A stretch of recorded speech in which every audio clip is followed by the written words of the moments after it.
lot of times in life, we get ourselves into our own pickles, don't we? We do. Yeah, we just do things like we're a machine. And we have to be a little bit more mindful in what we do on an everyday basis. I got my x-ray results back today, and guess what? I have arthritis in the basal thumb joint. So it's very, very mild. So I've caught it really, really early. I was thinking about how this happened.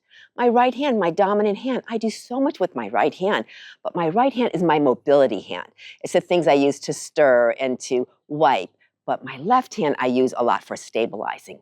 And stabilizing with a joint that's a little bit on the, let's say, smaller side, or I don't want to say weaker side, but smaller. I mean, the basal thumb joint is quite of a small joint, and to hold a heavy pan, maybe even full of food or soap suds, is it's hard on that joint. And I think I overwork that joint a lot. So my doctor is an MD and also an Ayurvedic practitioner, which I just love and I appreciate so much. And she told me to do 4 things. The first thing is to ice it if it gets swollen or if it really starts to hurt. The second thing is to take 2,000 milligrams of turmeric every single day. Turmeric is an anti-inflammatory. It's great for your joints. It's great for your skin. Any kind of inflammation that happens in your body, turmeric is the go-to, basically natural supplement to take. The third thing she told me to do was to wear a brace. And there's a special thumb joint brace, which I ordered on Amazon. And I will be using this when I kind of overwork myself. And the fourth thing that we need to do is to oil our joints. Yes, like the Tin Man, we need to oil our joints. This happens to be sesame seed oil. And it's a really nice kind of little bit of a viscous kind of quality. And it's really great to just smooth into the palm, into the fingers, into all the joints. I actually do this every single day. I do it on my toes and my ankles and my knees and my shoulders and my elbows and my wrists. All of that is just kind of the natural way of taking good care of your joints.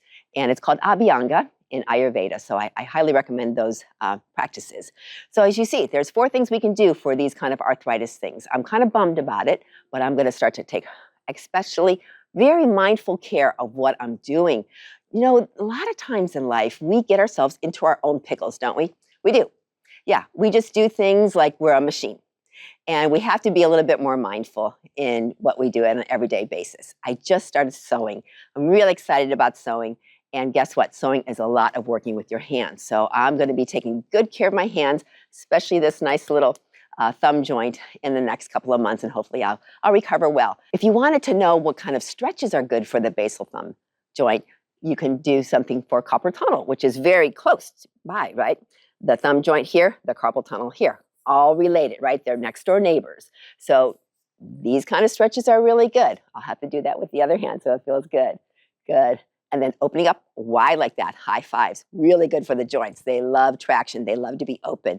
And then, of course, to use that joint and oil that joint and get it mobile is to do this one. Thumb to the pinky mound. Yeah, that one could hurt a little bit when my thumb arthritis flares up. So all of those things are very, very important to do. So I thought I'd share that with you just to let you know that, you know what, we do get ourselves into our own pickles, but with a little bit of mindfulness and a little bit of some self-care practices, I think we can just keep on keeping on. And you know, we're going to keep moving too. Signing off.